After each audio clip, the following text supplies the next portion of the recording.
Hello, everybody. Hello. There should be a commercial. Hello, shampoo. Hello.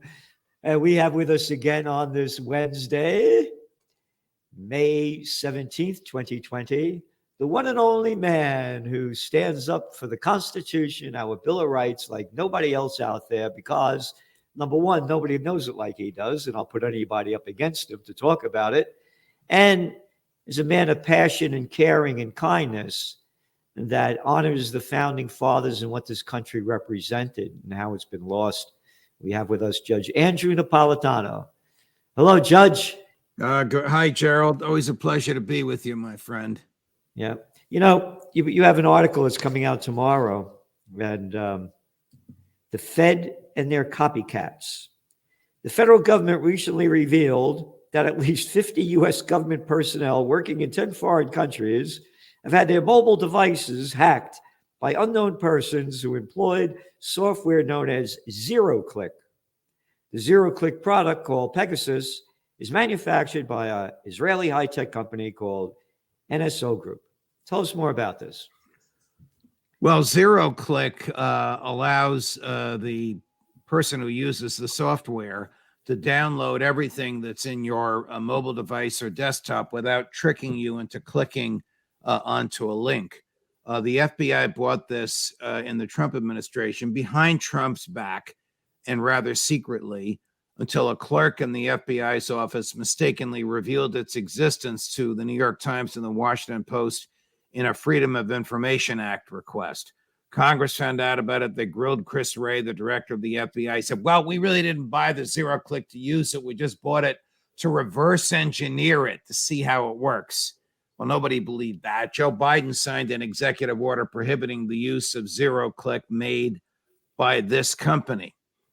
He did not prohibit the use of other zero-click products, which the FBI, the CIA, the NSA proceeded to purchase. Okay, all of this is 2 years ago. It's newsworthy now because Apple informed the White House what you just read. 50 American government personnel, we don't know if they're civilian or military, high-ranking or low-ranking, permanently or temporarily in foreign countries, had the contents of their mobile devices downloaded, everything in there taken out. You don't know that it's taken out. These people didn't know that it happened until Apple told them. Now, the White House is fearful. Why? Because Joe Biden himself was in Ireland in late March. We don't know who carries his iPhone. We know he uses one. There are pictures of him using it, but that could very well have been downloaded. The problem here is don't feel sorry for this happening to the feds. The feds who steal our information and use it on us can't even keep top secret material safe. If the iPhone from whom it was downloaded is a general or a person in the CIA or a high-ranking NSA official, those are top secret national defense information secrets downloaded out of their software. I'm not complaining that the feds can't protect their own software. The feds know how to do it. They're lazy. They don't do it. I'm complaining that what was done to the feds do to us. Joe Biden didn't stop it.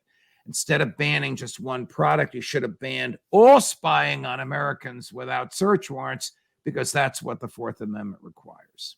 Now, he may have been, but doesn't know it, a target of this himself. Tell me, how does it get on your phone or your laptop or your computer? Just Pegasus. The good question. So when the FBI was using it, they get the ID of your phone. They can get that from the service provider. All they have to do then is latch onto the ID, and they're able to copy everything that's in here. And we all know what's in here: personal, professional, medical, legal, secrets, intimate, whatever you put on your financial, whatever you put on your iPhone. So Biden was quite properly not happy when he heard the FBI was using it, but he foolishly didn't ban all use of it. He just banned one product from one Israeli company, whereupon the FBI went out and bought another product from another Israeli company that does the same thing. So this lets Biden wave to the crowds, I'm protecting your civil liberties, but say to the FBI, go ahead, spy on all the people you want. So which is easier, to spy on somebody using zero-click, or to develop probable cause, present it to a federal prosecutor, put it in an affidavit, present it to a federal judge, and wait for the federal judge to sign a search warrant? It's obviously easier to use the zero-click. So since 9/11 and the Patriot Act and the George W. Bush, Dick Cheney years, a whole generation of federal agents has come of age knowing they can spy and do anything they want. The Fourth Amendment be damned. Don't worry about it. You won't get prosecuted. Just get us the evidence of the bad guys. That's what we're confronting. That's what John Durham unearthed in his report that came out the other day. I think the report is ridiculous. It didn't tell us anything new, but it does demonstrate a cultural attitude on the part of federal law enforcement that they do not have to comply with the Constitution. Chris. So going back to this, because I'm not sure I understand it. This Pegasus, like I don't carry a cell phone, but I use my computer. Now, if Pegasus sends me something and it's a phony thing and I respond to it. No, you don't have to respond to it, and they won't send you anything. That's why it's called zero-click. If the FBI wanted to get into your computer, they would go to your service provider and get the ID of your computer, punch that ID into their zero-click software, and then they would be in your computer and could copy anything there, and you wouldn't know it. So They don't physically remove the contents. They just ID the contents and take down what they want. So this is America. Yeah, we go kill all these. What it just had a study came out yesterday. I think we spent over $8 trillion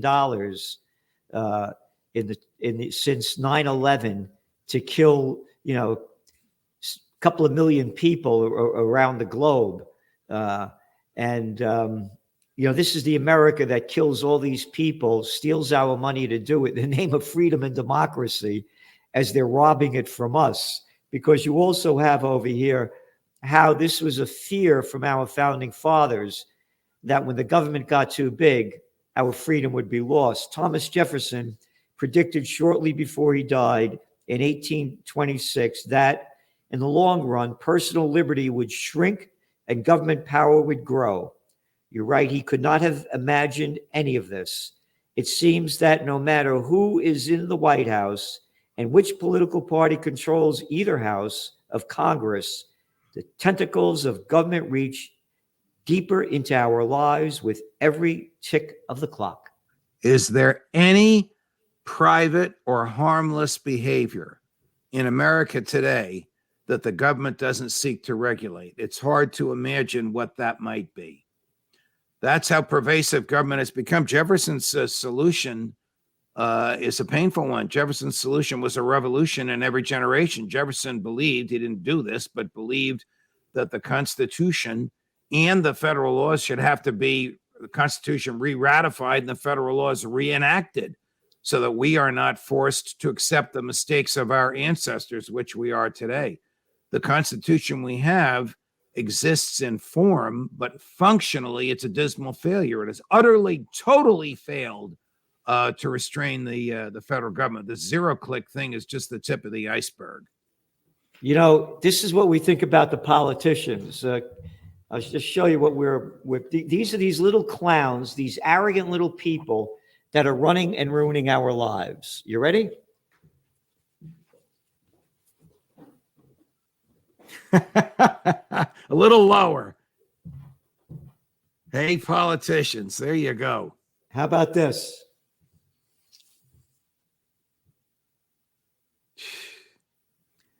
Well, that's the way they are today, and COVID shows that the American public, when they're properly and effectively terrified, will accept the government telling us how to live. And this happens no matter which part. This happens no matter which party is in power. We have 31.4 trillion in public debt, as much of it accumulated under Republicans as under Democrats. Yep. And by the way, these shirts are going to be on sale very shortly at trendsjournal.com. I would imagine a lot of people will be wearing those shirts on Memorial Day weekend in Kingston, New York. No? Oh, yeah. Yep. And of course, we're going to have a great rally here. Unfortunately, you won't be able to make it this time, but we're going to have Dennis Kucinich, who is the campaign manager for RFK Jr. Right. And Frank Morano from WABC Radio, John Whitehead, Gary Null, myself, and a number of other speakers. So everybody, please try to come to the rally on May 27th, 1 p.m., Kingston, the Four Corners of Freedom, John and Crown Street. And if you can't make it or you can make it, do what you can to donate to Occupy Peace, occupypeace.com. Dennis Kucinich is one of the most courageous members of Congress in the modern era and one of the strongest defenders of civil liberties that I know. He's a liberal version of Ron Paul. Yeah. Well, I had two shows on Fox, on my Freedom Watch program, that were the highest rated. One was Ron Paul and Ralph Nader. The other was Ron Paul and Dennis Kucinich. It's amazing how much they agreed, certainly when it comes to personal liberty. And anti-war. Yes, absolutely. Absolutely. And fiercely anti-war. Yeah. So Dennis should be a very big draw. Your audience is in for a treat. Yep. When they get to hear Dennis Kucinich, his knowledge of the war machine and ability to expose its insidious operations is extraordinary. Yep. And he's going to be speaking on behalf of RFK Jr. So it's going to be a lot about what he has to say. And, going back to your article, you go on to write about what Jefferson did. He said, now you say the government that Jefferson left us has been inverted. The government needed the permission of the voters to do nearly anything. Today, we need the permission of the government to do nearly everything. And folks under observation change on account of the observation. So in other words, when they're watching you, we'll do what you tell me to do. I'll do what you tell me to do. And you talked about the COVID war, how they sold fear and hysteria. And by the way, in the Trends Journal, last week or a week and a half ago, the World Health Organization said, quote, the pandemic was over. Do you know when they called it a pandemic? Who? The World Health Organization? When? In March of 2020. The COVID war broke out in China to celebrate Chinese Lunar New Year, the year of the rat, in January 2020. The fear started selling big time in February 2020. In March 2020, there were like 5,000 people globally out of 8 billion that died of COVID. And they called it a pandemic. What are you talking about, a pandemic? It wasn't a pandemic.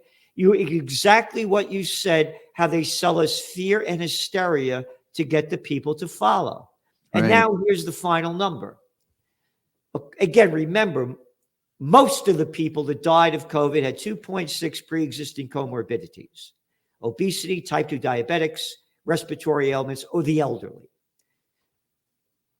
Out of the entire global population of 8 billion, about 6,750,000 died of COVID. That means 99.91% of the people are still alive.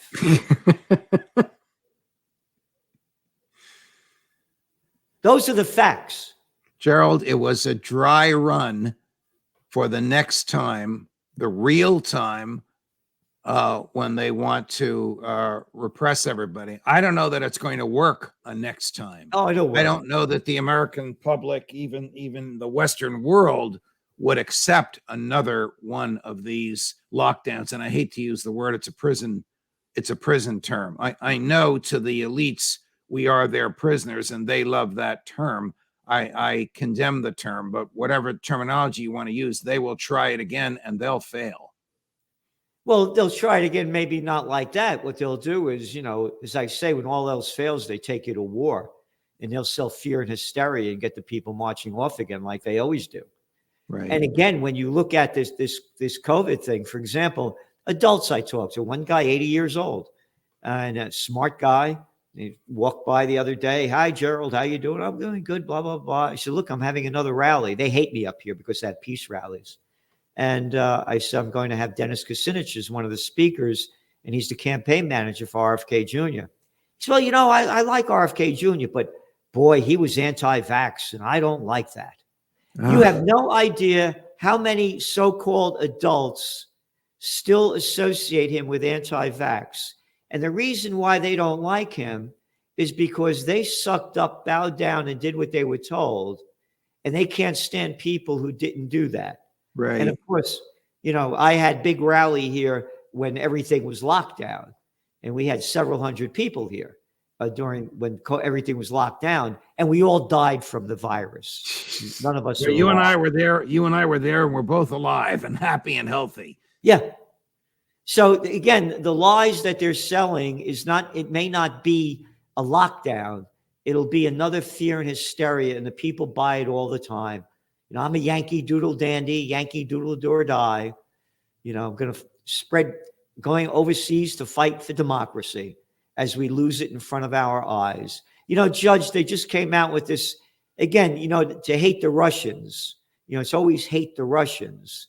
And this new report that came out, I remember when Russiagate happened, it was a load of baloney. Those of us that were studying the facts knew it, but the people bought it. And now this new report came out. What do you think about it? I think the new report didn't tell us anything that's new, but it reinforces our observations that the FBI will begin criminal investigations on the basis of the political bias of the investigators. And that's a violation of the Civil Rights Act. It's a violation of other federal laws. Did anybody get indicted? No. Will there be any accountability? No. Did they call out the CIA and the Brits for spying on Trump before he was even a candidate for president? No. It basically reinforces what we already knew. But in terms of accountability, it's another whitewash. The FBI is nothing without the DOJ. It doesn't have arrest warrants. It can't start a criminal investigation. It doesn't have search warrants. It doesn't have grand jury subpoenas. And who ran the DOJ in these years? Bill Barr. And who appointed John Durham to investigate the DOJ and the FBI? Bill Barr. Do you expect there to be any accountability? Of course not. No. And what do we need an FBI for? That's not in the Constitution. Jefferson would be turning in his grave at the thought of a federal police department. There's only 2 federal crimes in the Constitution: treason and debasing the money supply. All else was intended by the framers. All other criminal behavior was intended to be prosecuted by the states, so there would be no one central control over it, as there is today. Now, what did you say about the 2 crimes, or what? What are they? Treason, yeah, and debasing the money supply. So, in other words, then Jerome Powell, Janet Yellen, the whole Federal Reserve should all be in jail. Absolutely, because that's what they do every day, is debase the money right in supply. front of our eyes. Correct. For the past 100 years, going back to the presidency of Woodrow Wilson, who gave us World War I, the Federal Reserve, the federal income tax, the administrative state, the popular election of senators. But going back to that time, the same mentality has governed the country, no matter which party is in control. That's a pro-war, pro-regulation, pro-big government, anti-constitution, anti-civil liberty, anti-peace mentality. And we suffer from it horrifically today. And, that's why I support RFK Jr. for president and Judge Andrew Napolitano for vice president, because you're both on the same page, being against everything that you just said. And Kennedy's coming out about how the bigs are controlling everything, and on and on and on. He's on so much of the same issues as we are. And, as people say, I hate him because of climate change. That, come on. This guy's also a great environmentalist.